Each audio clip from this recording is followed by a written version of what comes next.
Breakup is not responsible for lost childhoods. Please do not leave your childhoods unattended.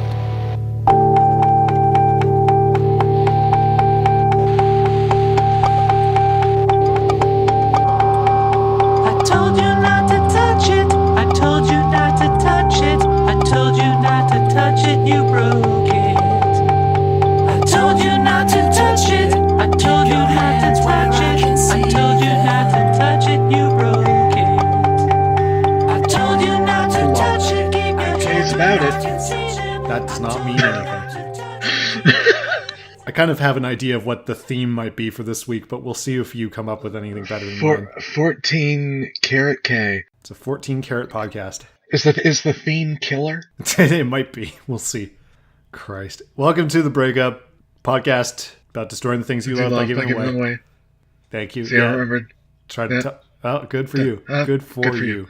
Now, this isn't going to be annoying all the way through. I'm your co-host, Jacob. And I am your co-host, Sam. And welcome to Season K. A whole new letter. What are you hoping for this new letter is going to bring us? New excitement, new adventures, new joys, new love.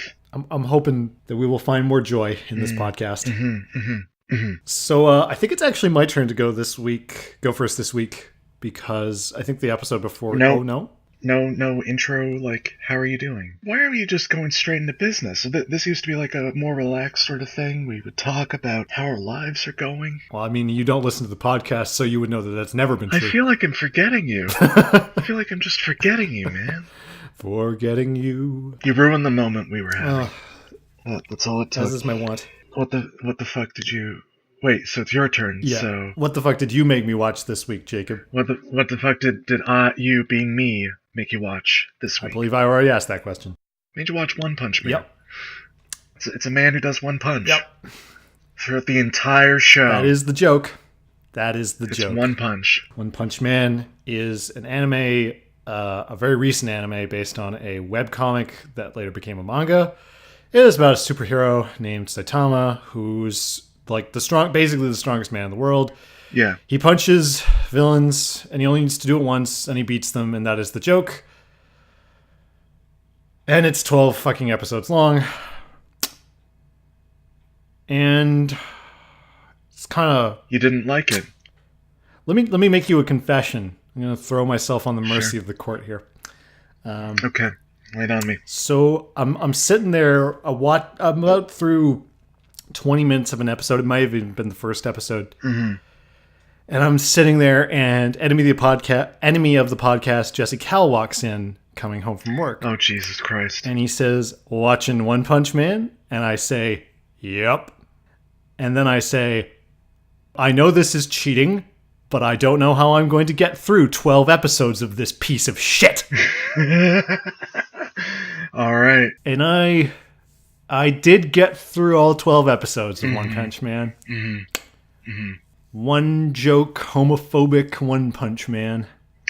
Why are you always wrong? Why am I always wrong? Is that just like a quality of who you are, Sam? I'm so sick of anime. I cannot express how sick of anime I am right now. Just like, if I never see an anime again, that'll be too soon. See, the problem is, Sam, you signed on to this. I know. This is my own non-doing. Yeah, this was, I think, exactly what inspired you to do this. You were like, oh, I want to watch new things, Jacob. Mm-hmm. And I went... I do, and I stand by that experiment. Mm-hmm.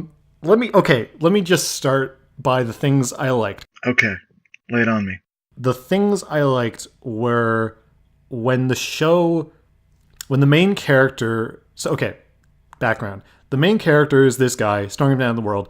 The joke is that he did a bunch of push-ups, and he was really determined, and then he became the greatest superhero. Mm. And his tragedy is that he has no challenges anymore, like many anime plots. He eventually gains a little sidekick, cyborg boy, named Genos, and Genos really, really wants to be like as great as him. Mm-hmm. And I found it really funny when the show deconstructed certain anime tropes, where like One Punch Man would be like, this guy's monologuing a lot. I really need you to keep it down to 20 words, man. Or he does that to villains a couple of times. Yeah. Or he's just like, I have no idea how to teach this person. I'm just going to make up some bullshit right now. bits like that were funny. That got a chuckle out of me. And my God, I wish that had been the show. I feel like that is the show. What was the strength? The show is the show is this stupid thing about like hero conspiracies, which I did not care about at all, because eventually the show realizes that the one joke that they are making kind of doesn't last more than a couple episodes. So eventually it gets like, it starts off being about this guy, and then it just turns into this thing about like the politics of the Justice League and like ratings of superheroes. And I could not give a fuck.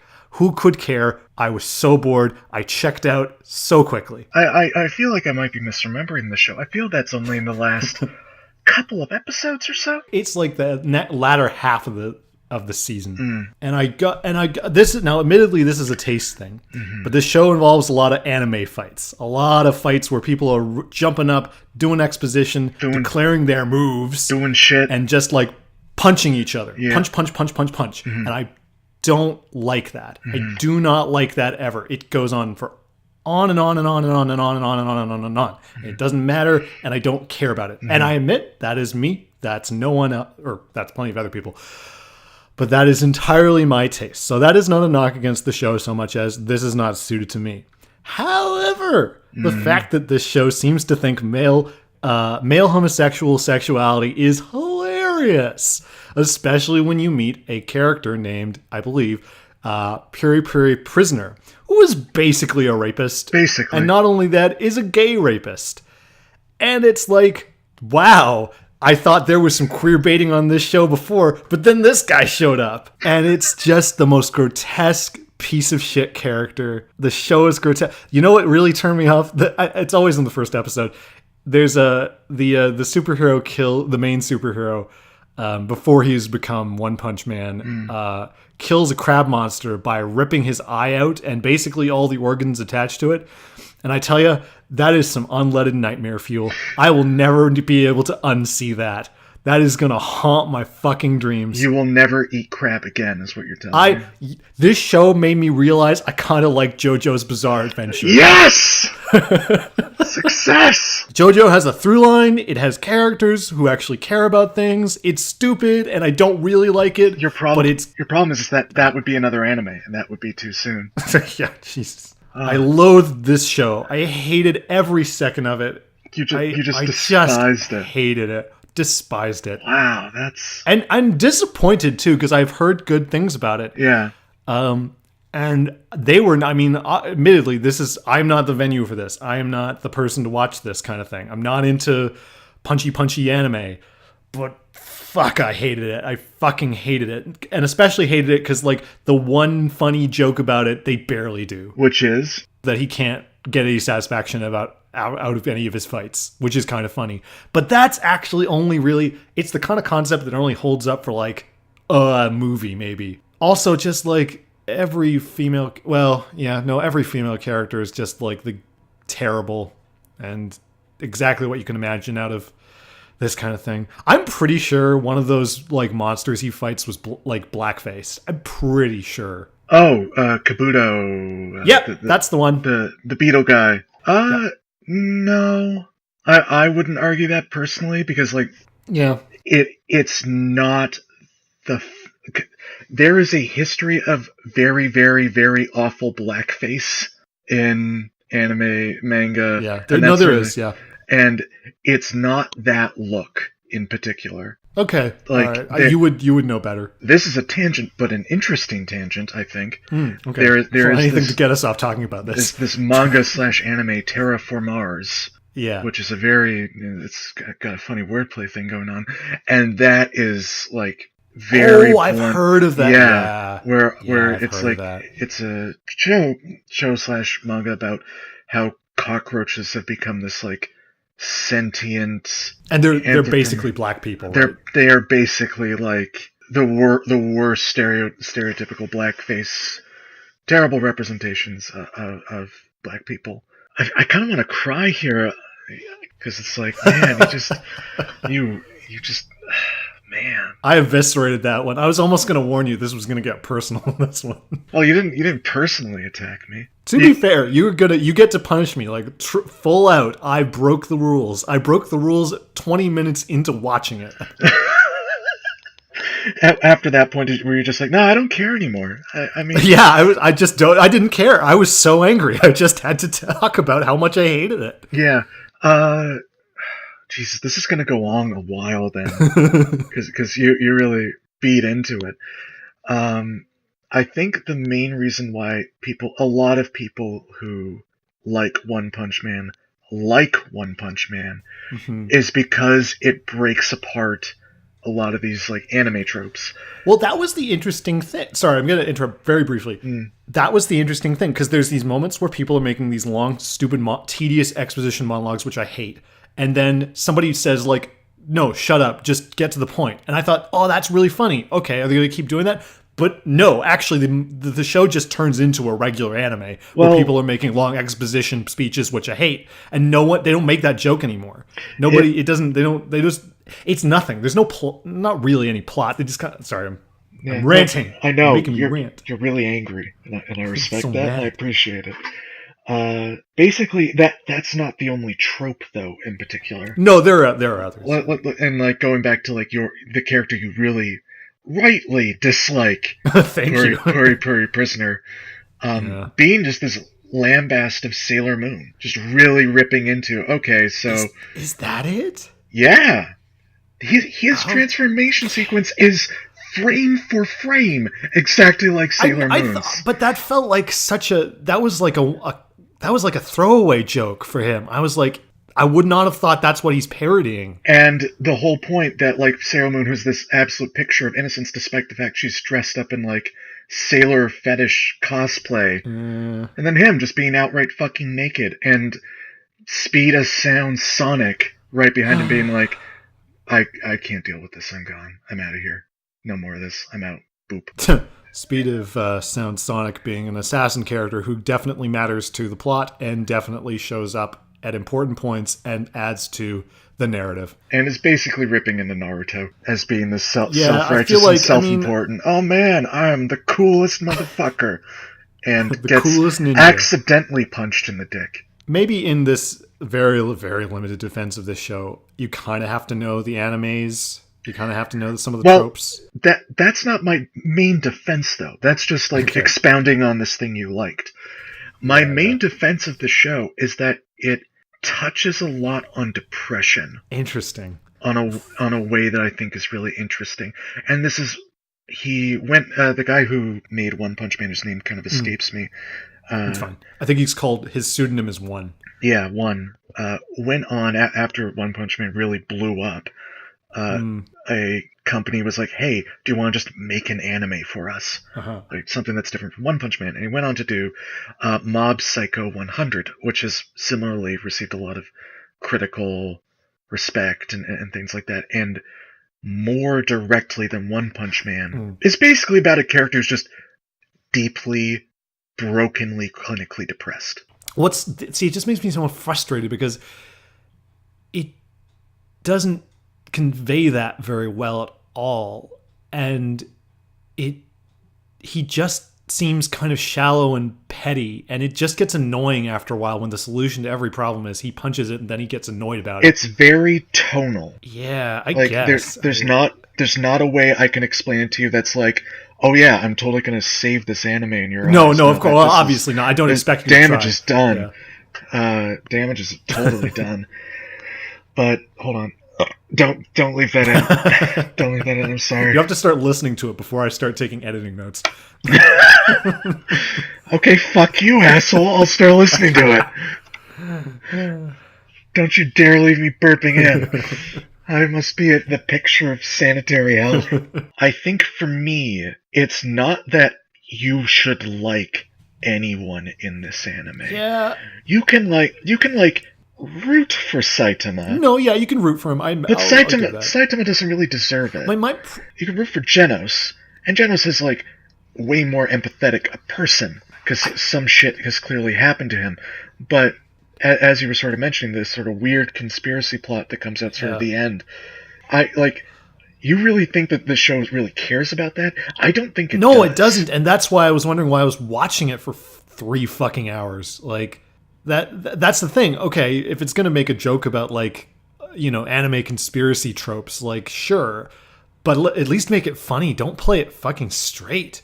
Like it was endless, and also it just kind of ends on a nothing because apparently it's getting a second season at some point. So it just feels like okay, that ended. Well, there's a guy who was maybe villainous, I guess. It's already going into like, because this is based off a webcomic, and the webcomic is going farther, give or take, and they're at I know. I kind of read up. Yeah, I read up on the other stuff. What's funny is that despite the fact that Saitama is kind of a bit of a wet blanket, I kind of just wanted the show to be about him. Really? Like, okay. If it would just have embraced the joke, and I hate to say this, but I kind of wish it had been more balls to the walls like JoJo.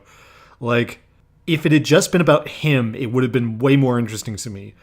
I mean, he's not a terribly compelling character, but I didn't give a shit about anyone else, whereas I kind of gave a shit about him. Because he had his charms, he had his moments of charm. And I kind of wanted that, because there were these funny moments where I thought, okay, I'm kind of getting it, and then it would just... Fuck, it was disgusting. So disgusting. So fucking gross. Just hated it. I hate that shit. And I'm not a squeamish person. Yes, you are. No. Sam, part of this podcast will be us going to Cannibal Holocaust, and you will vomit. Nobody likes Cannibal Holocaust. No one likes I've never even seen Cannibal Holocaust, but I know you're going to vomit. Well, it's funny because it's more... my caveat, I guess, is that it's more in cartoons. I can find that kind of gross me out. Less depictions of, like, quote-unquote real people. How the fuck does that work? I don't know. It doesn't make any sense. But, the less realistic it is, disgusting the grosser it is. It was so disgusting. Man. Also, and this is sort of just me, I kind of almost wished I watched it in the dub, because after a while, just people screaming Japanese at my face for however long it took me to get through that was just Saitama breaking my brain. Is less empathetic, I'm pretty sure. But it's your call, man. I can't listen to anybody speak Japanese. Do Japanese voice acting for a while. See, the problem is, I get to punish you after this. Yeah, you do. You absolutely do. So I'm just going to send you more anime. Just give me a week. Just give me... I confessed. I fucking confessed. I lay myself on the mercy of the court. I got in bed with the enemy. I admitted it. Just this one time. Sam, this isn't about mercy. We hurt you because we love you unconditionally. And at the end of it, you will be a better person. It doesn't work that way. Sam, what'd you make me watch this week? Oh, God. I made you watch Grizzly Man by Werner Herzog, acclaimed German documentarian and all-around crazy person. Yes. Yes, he's definitely crazy. Yes. Yeah. Before I get into this, I've heard of Werner Herzog. I am not the educated, erudite person that you are when it comes to every episode. Why is every episode like you make me watch some horrific anime and I make you watch some boring bullshit art movie? Like, is that what we've fallen into? Is that what this podcast is? We can't be this, Jacob. Not in season K. We're starting over in season K. Sam, I hate to tell you this, but that's just who we are. Fuck. I'm this lowbrow weeaboo, and you try and get sex from your really pretentious taste. That's all you are. I wish that were true. Why are we friends? Because I love you, boy. That's all I got. I like you because I like you, and that's all we have. Yeah, that's kind of it. This will be the end of our friendship. You've heard it. Season finale of Sam and Jacob's friendship. We're going to keep doing the podcast, though. Yeah, but we won't like each other at all. No. Okay, anyway, Werner Herzog. Grizzly Man is a documentary about a guy named Treadwell. Timothy Treadwell? Tim Tread, who for not his real name. 15 years would travel to a remote part of northern Alaska and live among grizzly bears and just sort of wildlife in general in a tent over a course of a summer, and miraculously not be killed by any grizzly bears for 15 years. Twist ending, he gets killed at year 15 by a grizzly bear. Yup. With his, at the time, ex-girlfriend. No, they were still together, I think. Well, barely. I hate to spoil the end of the movie for you casual listeners, but that relationship turned real sour at the end. Yeah. And there was a lot of screaming, apparently. It was famously caught on his own video. Audio. Audio, yeah. The camera was rolling, but the lens cap was on. Yeah. And there's this great moment where one of his other ex-girlfriends has the tape of his death. One of the most chilling scenes, perhaps, in film history. And Werner Herzog puts on headphones and listens to it. And it's like her watching him and her just kind of tearing up until he finally just says, "You must never listen to this. Yeah. If you listen to this, it will be the end for you." Oh my god, I knew I'm never going to listen to it. I'll never do it again. Why are you making fun of her? Well, I don't know. I was trying to just do a voice for her that wasn't... You're trying to... Okay, that wasn't mocking. That was just for asking. You must destroy this. You must get rid of this, or it will be the elephants in the room for the rest of your life. And it was at that moment that I realized... Werner Herzog. It was that moment when I realized... Werner Herzog's a dick. He's just kind of a massive prick. Interesting, because I think that's a moment of, kind of the one moment of humanity he has. Because he's deeply, deeply disturbed by it, and he doesn't want, he's kind of like, you should never listen to this. This will break you. Well, I mean, I will not argue that, oh man, that's his most human moment in the film. His most human moment in the film is kind of a dick move. Being kind of a prick. Not that, he's wrong, but that he listens to it and makes this dramatic moment of, oh, you must never do it. You must never touch this. You must destroy it immediately. And the film is littered with little bits like that of Werner basically having this one-sided conversation with Timothy of, oh, I agree with you here, but as an amateur filmmaker, he was able to see such beautiful moments that these unionized workers would never let me take. Where did he say that? It's like halfway through the film where he says camera crews with their unions would never take. Okay. And this is a guy whose breakout work was him, I think, going crazy in the Amazon jungle. Well, yeah, him and Klaus Kinski. Yeah, him and Klaus Kinski doing some weird Thoreau man lost in the wilderness shit while trying to film this movie. And him threatening to go ape and eat his head or something. Werner Herzog's kind of a prick. Oh yeah, I mean, no, not disagreeing with that. That one scene I disagree with your take on. Absolutely, Werner Herzog is a dick. So let me ask you this: did you enjoy this movie? I had no strong feelings one way or another, and I wish I could give you some vehement rant, some vitriol, some utter vitriol about how documentaries like these are destroying America or something, but they're not. This was a boring movie that had very genuine, interesting moments about two crazy people, one of them being Timothy Treadwell and the other being Werner Herzog. Yeah. That is every documentary featuring Werner Herzog. It winds up being more about Werner Herzog than whoever the fuck it is he's studying. He's an interesting documentarian because inevitably he himself gets kind of wrapped into it because he's such an outsized personality. Can I say why I like it? Yeah, go ahead. Why do you like it? I like it because it's one of those documentaries where you go in kind of like Tickled in some ways. You go in thinking it's going to be about one thing and it ends up being about another. And for me, you go in thinking, okay, this guy went out and hung out with grizzly bears. He was incredibly irresponsible. Of course he got killed. But then it turns out to be about no, he kind of knew what he was doing. Or he sort of. There's a lot more to it than that. There's this personality type he had that kind of like ultimately destroyed him. Because and the other thing you find out is, he was a really talented filmmaker. And hey, well, to be fair, just to interrupt you there, Werner Herzog admires his filming. His filmmaking, talent, but as he correctly points out, he misses the natural beauty that surrounds him. Obsessed with the movement of animals, he fails to realize the beauty and stillness where the scenery itself becomes its own character. So I wouldn't say he's talented. I would say he is an enthusiast. I mean, maybe according to Werner Herzog, he's not talented, but I give him. Don't you understand, Samuel? I am Werner Herzog.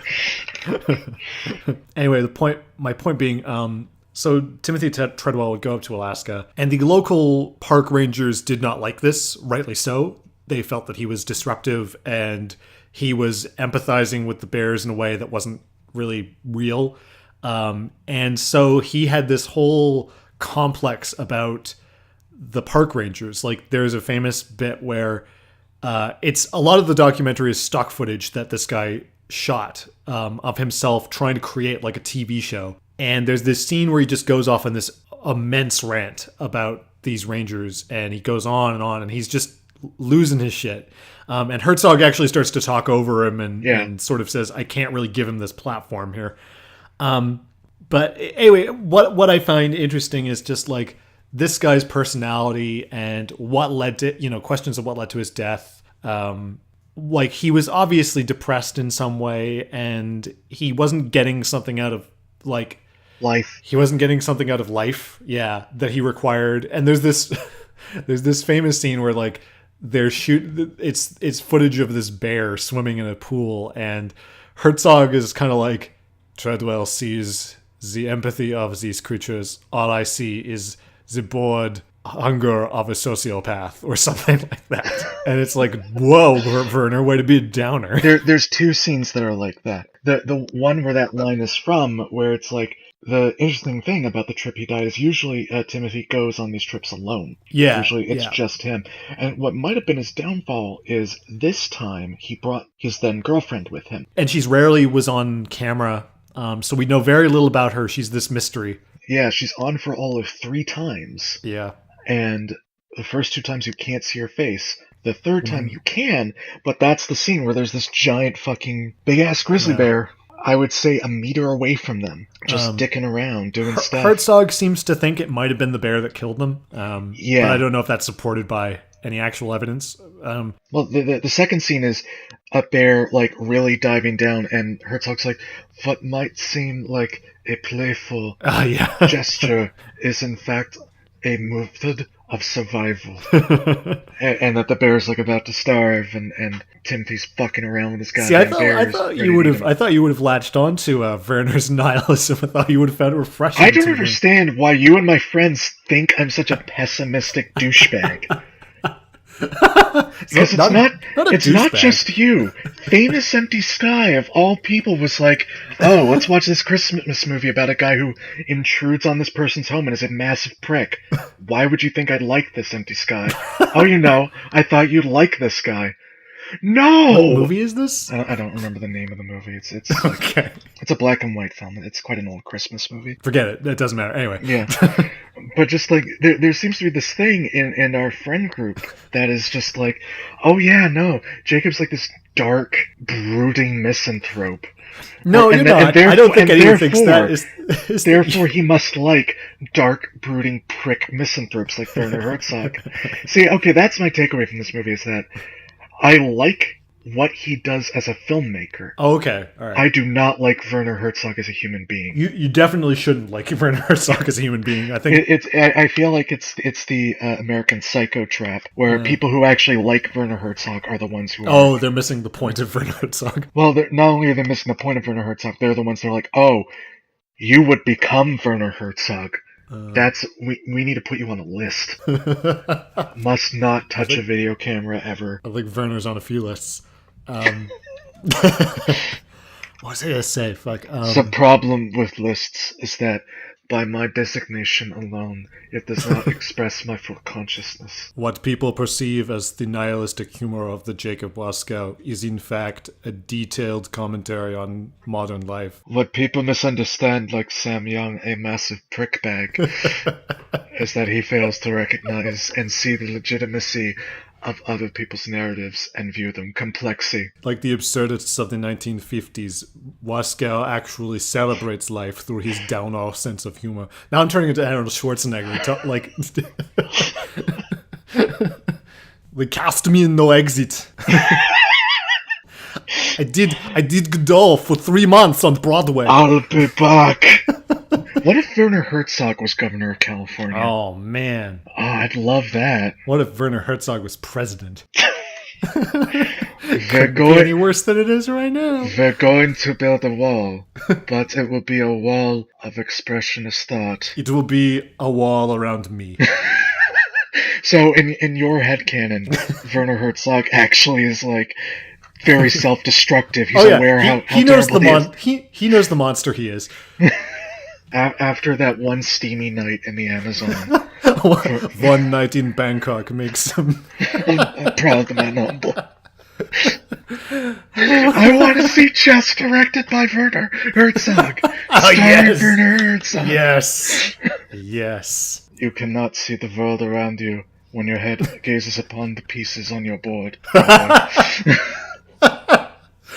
Oh my god, we need to make this happen now. Werner Herzog's Chess. Well, have I shown you the Boondocks episode he's in? No, you haven't actually. Like, he's actually making fun of himself. Mm-hmm. It's incredible. I'm trying to remember one of the lines. Like, he's interviewing the one of the main characters in there, and they're much like him, an incredible downer, realist, nihilist. Yeah. And he says something. I feel it has to be him. Or it's an incredible, like, someone who's able to mimic that voice perfectly. I think it's him. I think it is him. Like, I remember this. And he says, back in my home village, we had the saying, and he says something like weird esoteric German that means, such depression that I'm about to crap my pants. It's the Werner Herzog oeuvre. Yeah, it's just like... the title for his entire genre of work. So depressing, I'm about to crap myself. What were we talking about? I forgot we were fighting. I forgot we were fighting at the beginning of this. Yeah, it's all better now. We've made up now. We did a 180 with your shit taste. We turn around. Yeah, it's all good now. Mm-hmm. I think that's probably all you have to say about Grizzly Man. Yeah, no. Yeah. I think that's it. If I gave it a thumb score, I would give it a 1/4 thumb up. Okay. No, that's not fair. Half thumb up. Half a thumb. Okay. For the Herzogian monologuing. Well, I mean, it's a very technically interesting documentary. Yeah, I think it might be something about me that I'm attracted to stories about losers. Maybe that's the word for it. I don't quite. Why do you think I like One Punch Man? No one there is a winner. Everyone there is a loser. We found our commonality. You watch it because everyone there is a various kind of loser. Everyone wants to be Saitama. Saitama wants to not be him. Everyone wants to be the best at everything. Saitama is the best at everything and thinks it's such complete hot garbage. So to some degree, the protagonists of both the media that we watched this week were quite similar in some ways. Timothy is a human being. He's also a bit more self-aggrandizing than Saitama is. Yeah. What's the common theme? Kooky. I mean, the easy thing is kill or killer, but I feel like that's sort of a narrow reading of Grizzly Man. All right, so okay, what is our word here? What's a K word for living? Ooh, well, there's no rules about looking up in the dictionary, so let's just do that. Do. It's us looking in the dictionary. K is gonna be tricky. Man, why the fuck did we agree for him to fucking do this? You know what we could do is cinematic spelt with a K. That would make very little sense. Kinesthetics? Kinesthetics. I kind of like that, actually. Tactile learning. Yeah. Kinesthetics. Yeah. Kinesthetic. All right, I'm down with that. I'll lock in on that. I didn't even have to look in the dictionary for that. Jacob makes it up. A new segment on the breakup. That's some sick rhymes. Could you give me another beat there? Gangstalicious, my mind too vicious. Little known fact, audience, Jacob can rap. Like, No, I can't. he's got some groove. I can mimic groove. I cannot make my own groove, which is, a necessary part of grooving. My name is Werner Herzog, and I'm here to say... My name is Werner Herzog. I like to say lots of terrible things to get you to the groove of the beat. What are we doing next time? What are we doing next time? Are you going to punish me? So here's the thing. Please, do not punish me. Well, okay, I do have a thing for you. Okay. Hold on a sec. This actually requires some setup. The problem is you're going to kill me. Okay. I left a seed of darkness in your home. Like, I left something when I visited you all those months ago. I'm here to interrupt your podcast by Jacob's order. Oh God. Yeah. Bring him the device! Oh, I see what this is all about. Did I lock the door? Yeah. Okay. Hang on. Technical difficulties. Welcome to the show. Jesse Cowell letting me the podcast. Oh, fuck. Enjoy. Enemy! Sam, what did I leave at your doorstep this eve? Okay. He left me Yakuza 0 for the PS4. Mm-hmm. Yes, it did. Do I have to finish all of this? No, that is a thank- 50-hour game. Oh, sweet Jesus. Okay. I am not. You are going to play like 2 hours or 3 hours. Okay. All right. I can deal with that. As much as you can. That's Okay. it. In a beautiful, perfect world, you will keep playing it after that. You won't. We'll see. I guess this isn't your punishment. I guess not. But boy, this is going to feel like it for you. I unabashedly love this game. Mm-hmm. You probably won't. I will admit I've actually seen you and a friend of the podcast, Nick Stinchcombe, play a bit of this, and I kind of thought it looked kind of groovy. I don't know. My problem might be more the mechanics than the story. Well, you can put it on easy and take your sweet time. Do they at least speak English? Oh, Sam, my sweet summer child. My sweet summer More child. Japanese voice acting in my future. I swear to God, I will take pity upon you. I will take mercy and get something very not Japanese for your punishment. Oh, thank you. Thank you so much. Okay, yeah, I got a thing for What'd you you. get for me, Oni-chan? Okay. You're so I think kawaii. I'm kind of sick of making you watch movies, so you're going to read a comic. Oh, no. You're going to read a comic called We Three. And I'm going to warn you, it's pretty brutal. If animals dying is going to be a problem for you to read Oh, about... no. Okay. I'm not a wimp. Okay, all right. Just giving you an out.